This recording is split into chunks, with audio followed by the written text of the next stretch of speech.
In today's video, the president just made a huge announcement about his plans for DC that will come tomorrow. Secondly, JB Pritzker, the governor of Illinois, gets humiliated. And finally, ABC News is losing it after more FBI agents have been fired. And all of these stories will show you what both sides are saying and give you the bottom line.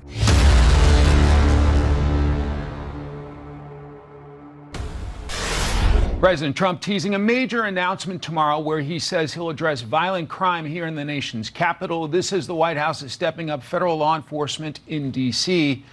Madeline Rivera is live here in studio with the latest. Hi, Maddie. Hey, Mike. So the White House says the president is acting on a campaign promise. They say their actions are in line with an executive order the president signed in March to make D.C. safer.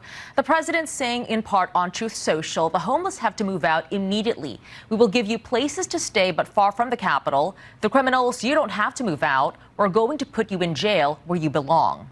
The Bureau of Alcohol, Tobacco, and Firearms of D.C. posting this photo on X overnight showing them back out in the streets. The ATF, just one of several federal agencies the White House has mobilized to fight violent crime.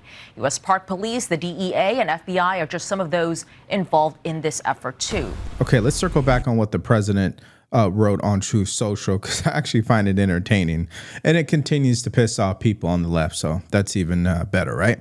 Now, he did post photos of homeless camping out.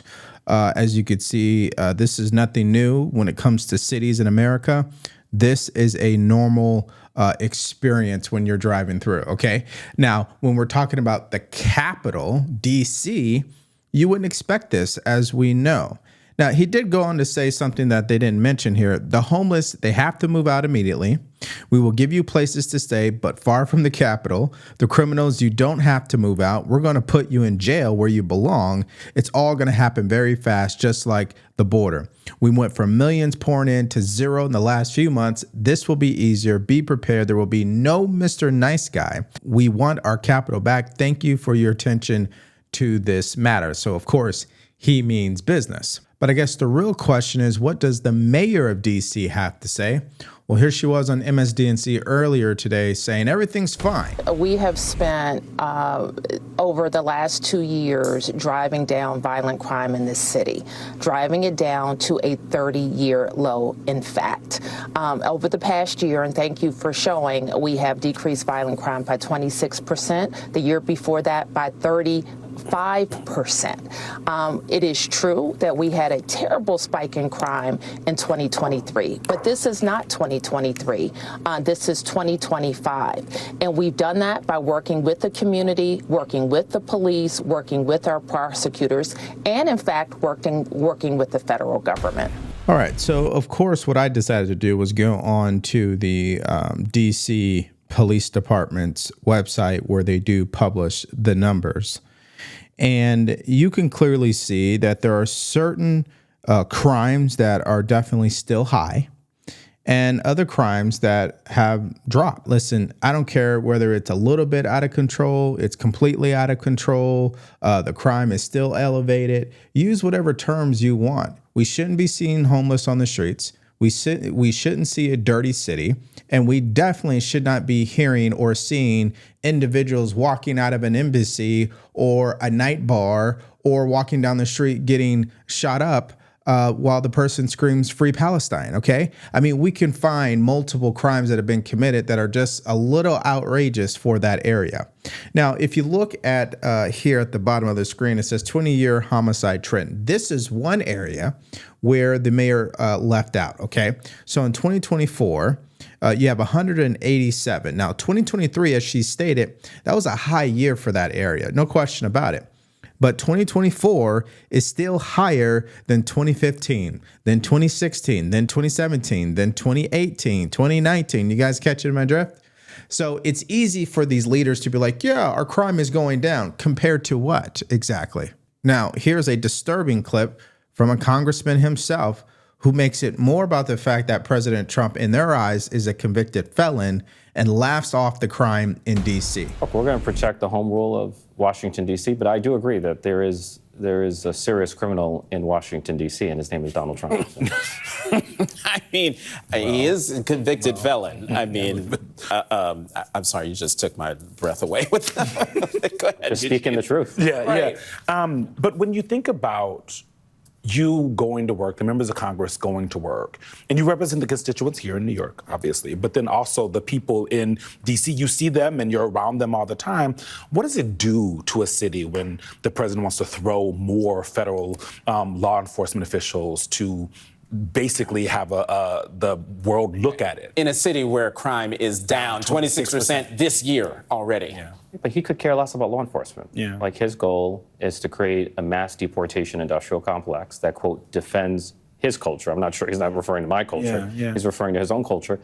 And keep in mind that ICE will now have a larger budget than the ATF, Right. DEA, and FBI combined. So he is diverting resources away from real law enforcement to fund mass deportations of immigrants. All right, so I want to take a moment really quickly here to show you guys some new shirt designs we have on our merch store. It's a way to support the work that we do on this show, besides donating money using our Buy Me a Coffee link, which you'll find in the description below.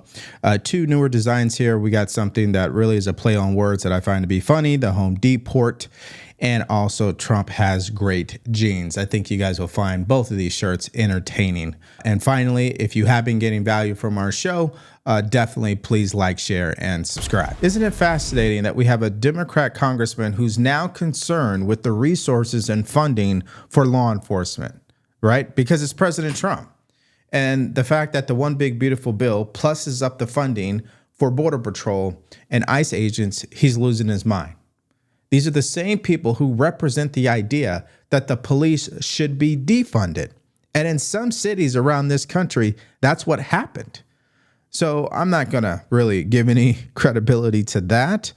And here are people who live in the D.C. area reacting to the increased presence of law enforcement. Take a look. It's awesome that we have extra police presence to keep everybody safe and have them coming back. Well, I guess if we're going to stop the crime, yeah, it's necessary. A White House official says tourist attractions and other known hotspots are the top priorities, with MPD also joining this enforcement. We saw a number of MPD cruisers patrolling 8th Street, a Secret Service officer at Logan Circle, U.S. Park Police by the National Mall, and multiple MPD officers at Benning Road. Okay, well, number one, that's from people who live in the area. I wonder what the mayor has to say in response to that. Clearly, it's common sense. Everybody knows that in all cities across this country, crime is elevated. There's just no question about it. And if this move by the president is going to motivate local officials, and I'm talking about the mayor and her office and leaders, to do a better job in the accountability department. That's the issue we have in this country across the board. It's accountability. Now, let's go to our next story. And this is continuing to be entertainment for me, because the governor of Illinois, because he's been, just like Gavin Newsom, trying to protect House Democrats from Texas in regards to this whole congressional district fight. And we know that he happens to be in charge of one of the states that has been clearly guilty of gerrymandering. So Kristen Welker finally does her job and asked him point blank, what's his response to that? Take a look. Well, look, sticking on your state's map, every major group that grades the fairness of congressional maps gives your state an F. Common Cause, a nonpartisan government watchdog, even says your map, and I'm going to quote, represents a nearly perfect model for everything that can go wrong with redistricting. And I guess the question is, you talk about preserving democracy. How do you preserve democracy if you're using the same tactics that you've criticized Texas Republicans for? But as I say, what they're talking about is a distraction. The reality is that the violation of people's voting rights is what Texas is attempting to do. That's what's wrong with their efforts right now. And the fact that the president of the United States knows it and nevertheless is asking them to do it. That is what's wrong with what we're seeing right now. Democracy is at stake, and these Texas Democrats are standing up to what the GOP is attempting to do, which is to steal seats, because they know what they've done is wrong. They know that they've made an enormous mistake. Yeah, see, this is why I love showing you guys both sides of the story, because the mistake that he made, not House Republicans out of Texas, not President Trump, it's J.B. Pritzker and the rest of the Democrat Party, is they keep trying to play the president's game. They keep thinking that if they talk like the president, if they move like the president, they're going to somehow win. What he should be doing is just acknowledging the real debate here, which is, should Congress pass a law banning gerrymandering? Yes or no? They'd be better served as a party, and quite frankly, the constituents that they claim to so dearly love and they're trying to fight for, it would be in their best interest if that was the argument they were making. But that's not what they're doing. They're more focused on fighting against President Trump than actually looking at policies and saying, hey, what is a policy where everyone could win? That's not what they're doing. Okay, so let's move to the next Democrat governor, Kathy Hochul, and her take is just out of this world. I thought J.B. Pritzker was caught off guard. Clearly, he was not prepared for that question. But what she had to say is just mind-blowing. Take a look. This is what I call a legal insurrection. Legal insurrection. Just let the rules stay the way they are. We'll do it the way we always have. But here we have Texas, and now going to other states. J.D. Vance, why aren't you looking out for how to lower costs like you promised? Instead, he's going like a lapdog around the country to different states saying, oh, can we pick up some here? Can we pick up some here? Because they know they're going to lose next year. That's the only reason they're engaging this. And also might be a nice distraction from people asking, all of a sudden this happens when? When they refuse to release the Epstein files. So I, along with a lot of people in New York, are saying, what's that all about? Is this just another red herring? So no one's buying this. Just Texas, knock it off, we'll knock it off, and let's get back to governing. But you want to play these games? We're not going to sit on the sidelines. We're New Yorkers. We fight back. Okay, so who's going to tell Kathy Hochul that Donald Trump is a New Yorker as well?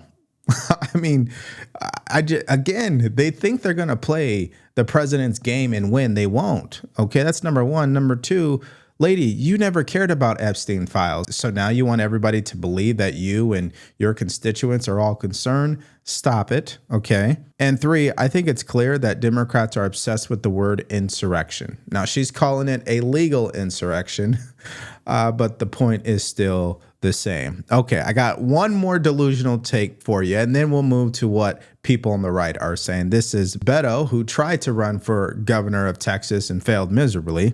Here's what he had to say this morning. Take a look. It's super clear that Republicans care about power and nothing else. And for far too long, Democrats have cared about being right, coloring within the lines, following the rules. And power has always been a secondary consideration. We need to absolutely flip that around and focus on power exclusively. It's why I'm encouraged by what I'm hearing by Governor Newsom in California, Governor Pritzker in Illinois, even Governor Hochul in New York. They're talking about seizing the initiative and redrawing their congressional boundaries to maximize Democratic Party advantage. We got to fight fire with fire. I mean, okay, so who's going to tell him what happened with Bernie Sanders twice?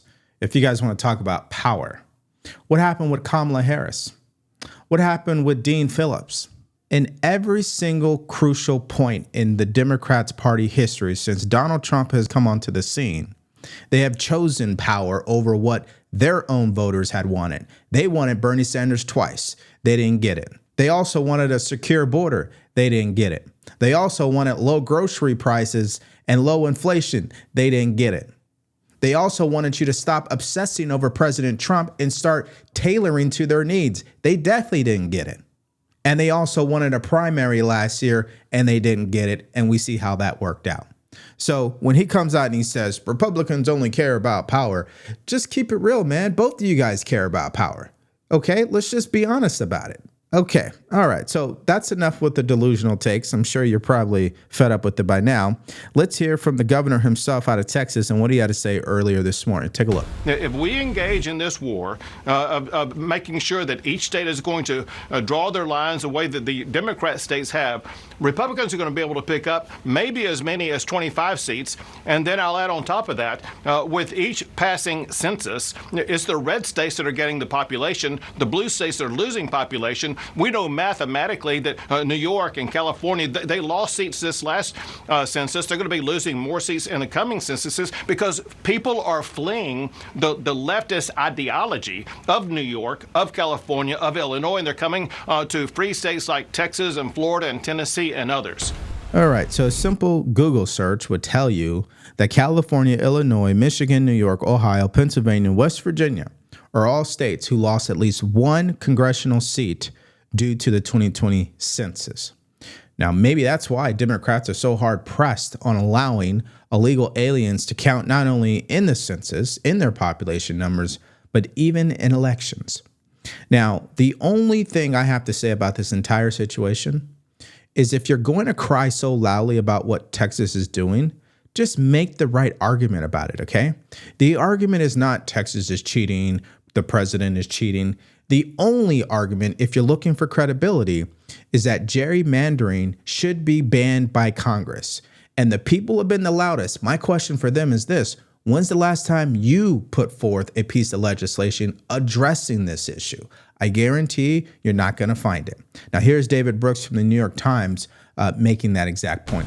Well, the fleeing is just a shtick they've done before and hasn't actually worked too well in the past. The thing here is the corrosion of democracy, and this is how slow it is. And maybe this is why the streets aren't erupting in America, because there's always been gerrymandering. But usually there was some sense of shame, like we're not going to totally rig the game completely. And so even in Texas, there were Democratic seats. Even in California, there were Republican seats. But now the shame is gone. And so what we're seeing is people just becoming nakedly partisan. And it's people deciding, not even pretending we're going to put democracy above party. We're going to put party above everything. And that is what's happening in, I guess, about to happen in California as well. And so it's funny how much of our system required some sense of you would feel ashamed of betraying your democracy. You would have thought they would have rigged all the seats already, so there'd be no seats to get through redistricting. But there was some sense of shame. But now it's gone. And when you destroy the norms that people feel responsible to something higher than party, when you destroy that norm, it turns out there's still a lot left to destroy. Now, hold it for a second. We know David Brooks is no supporter of President Trump, and he is definitely delusional as the rest of them, no question. But he makes a solid point. See, again, the only response is just change the law. I mean, that's really the bottom line here. And of course, they're going to say, well, President Trump is the reason why norms don't exist. Listen, the only difference between President Trump and the rest of them is President Trump will do it in your face. Nancy Pelosi will do it in the shadows. But the result is still the same. So listen, these people who are a part of the elite, the establishment, you know, they think they want to be all careful and secretive about what they're doing. We're way past that now, okay? So if you're going to fight against this, just use the right argument. Now, here's the vice president also talking about Democrats and their history of rigging elections. Yeah, so another crazy thing that I had no idea about, but everybody, even Democrats actually admit this, that the census in 2020 had a major statistical error. And what that meant is that you actually undercounted a few states that are Republican, like Florida and Ohio. You overcounted some blue states. And so what I understand, if you actually did the census anew right now, you would have 10 additional Republican seats and 9 fewer Democrat seats.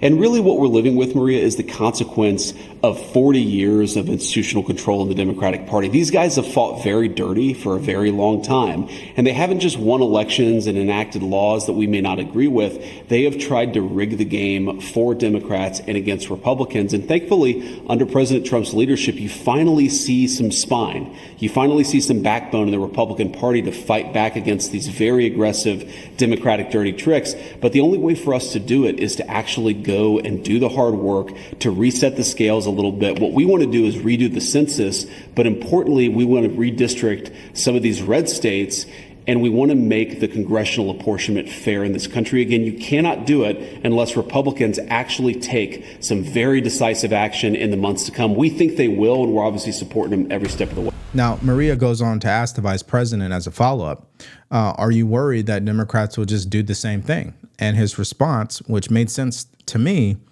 is that they've already done it. So Republicans are just finally catching up to what Democrats have been doing. And again, is gerrymandering a good thing for our country? Probably not. But the bottom line is, if you don't like it, especially for the people who have been screaming the loudest, why are you not seeking to change the law? Screaming and fleeing the state and not showing up for work, that's not going to solve the problem. So I think that's the bottom line to that particular story. Okay, so let's go to our next one. FBI agents who were involved in raiding Mar-a-Lago, involved in investigating January 6ers, these people have finally been fired from the FBI. And of course, the reaction is, as you would expect, delusional. People are saying that the president is, weaponizing the justice system, all the same terms as usual. But there's a couple of things I want to highlight as we go through this story. Now, let's hear ABC talk about it. Take a look. This past week, several senior FBI agents were fired, including former acting FBI director Brian Driscoll. I'm told Driscoll was fired because he refused to fire another agent simply because he had worked on the investigation into Trump's handling of classified documents. Now they are both gone, and others too. Earlier this year at the Justice Department, a man named Jared Wise was named senior advisor to the so-called Weaponization Working Group. Wise is a former FBI agent who was prosecuted for his role in the January 6th attack. In video obtained this week by ABC News and others, Wise can be heard calling police officers Nazi and Gestapo and yelling, "Kill him," as rioters rushed at police guarding the Capitol. Former law enforcement, you're disgusting. You are the Nazi. You are the Gestapo. During his trial earlier this year, Wise claimed his outburst was, quote, an angry reaction, and he didn't really mean it when he yelled, "Kill him." When we asked about the video, a Department of Justice spokesperson told us, quote, Jared Wise is a valued member of the Department of Justice, and we appreciate his contributions to our team. All right, so let's just cut to the chase. The premise behind this entire debate is that the FBI should be impartial, neutral, should not be weaponized, and have no political skin in this game, okay? But they do. They are. That's the issue here. There have been FBI agents caught on social media criticizing the president for political reasons. There were FBI agents who went too far when they raided Mar-a-Lago. The raiding of Mar-a-Lago, the agents who were involved, you can make an argument, yeah, maybe they shouldn't be fired because they were just executing orders. But what about when they got there and they did things in a way that was just unbecoming of an agent, especially when you're in the home of a former president, including going through Melania's panty drawer? I mean, get real with me, okay? And so those are just things that are public knowledge, not things that have still yet to be disclosed to the public that could clearly demonstrate how weaponized the FBI truly is. Now, this brings me to what one side is saying, which is just purely delusional once again. And their argument is that, the FBI is no longer impartial. It is partisan, but it's only because of President Trump. Take a listen. There's been this misconception the Department of Justice is supposed to be independent from the White House. It's absolutely not. Presidents are supposed to set policy priorities where we're going to put our limited prosecutorial investigative resources. However, this sets an incredibly dangerous precedent for what those priorities can or should be. It's also incredibly ineffective, as we've seen so far. For this retribution tour, there's not been a lot of there, despite the promises he's made to his base. Just look at what happened with the Epstein investigation, such as it is. They also, when it comes to Brian and Kevin, they have taken men and they have made them legends. I have seen a meme going around the Bureau of a challenge coin with Brian Driscoll's face on it that says, "What would Driz do?" So not only is it ineffective in terms of what they've promised their base, it's ineffective in terms of what they are creating among agents and DOJ officials who believe that their mission is being compromised. You see, this goes back to the root cause of this entire situation. President Trump is a symptom, not the root cause. And I'm looking at it from the perspective, if I disagree with everything he was doing, if I wanted to exercise some intelligence, I would say, well, President Trump is not the root cause here. The root cause is what happened under Joe Biden, what happened under Obama, where they made decisions that led to him getting elected, not once, but twice. And when he got elected, he had to respond to what they were doing. Even if we buy into the logic of people on the left, it still isn't going to make any sense because he's not the one who triggered all this. And that's why I don't have any sympathy for what they have to say. Now, let's go to Michael Cohen. He was on MSNBC this morning as well. And what I like about this next clip is it really shows you the brutal reality of what's happening, and that there will be people held accountable, according to him, people like Adam Schiff, Letitia James, because at the end of the day, this is what people voted for. That's number one. And two, he is the president of the United States. He is the president of the United States. And at the end of the day, I don't think the people on this panel, the hosts, were ready for this answer. Take a look. Look at what he's doing right now, for example, with Tish James. Look at what he's doing with Adam Schiff. And I'm going to make another bold prediction here on the show. A lot of predictions at 8 o'clock in the morning. There's a lot of predictions. Here, take these notes, because mark my words, politically, they're both doomed. All right? I'm telling you right off the bat, this is a political suicide for both. Tish James and Adam Schiff. More of a political homicide. Well, yeah, but how are they going to be? How are they politically doomed if Senator Schiff comes from a blue state? Attorney General Tish James is here in a blue state. They are elected by the people. How are they doomed politically? It'll be gerrymander. It will end up being somehow. They will end up being held races. Yes, but they will also be held accountable. Mark my words, they will be held accountable for the crimes that they are now looking at. That's Ed Martin who's looking at him. And I know so many people are going to say, oh, my God, Michael Cohen is like bending the knee to Trump. No, what I'm doing is I'm actually telling you the reality. We could talk to each other all day long and we can say, oh, I have 1 million followers. You have 1 million followers. It's the same 1 million followers. 77 million Americans ended up voting for Trump. Mark my words, Ed Martin, the Department of Justice, Pam Bondi, they will figure out exactly how to go after Adam Schiff, how to go after Tish James for these mortgage violations. And they alleged mortgage violations. Alleged, yeah. Correct. Okay, yeah, don't forget the word alleged, right?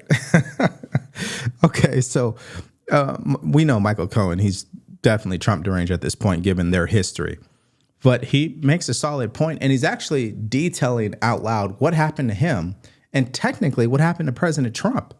They will gerrymander, if that's the word to use, to find a way to bring charges against the president. That's exactly what they did. That's what they did in Fulton County, Georgia. That's what they did in Manhattan. And that's what they tried to do in Colorado when they tried to get him off the ballot. The bottom line is, it's Democrats who are going to truly lose it when these people are held accountable, because they can't stomach the idea that they are finally getting a taste of their own medicine. Now, a separate debate could be, hey, is this smart for the president to do? You could debate about that. In some cases, you can argue this shouldn't be at the top of the priority list. But if he believes he can get the results that the American people mandated him to get and hold these people accountable at the same time, then by all means, do what you got to do.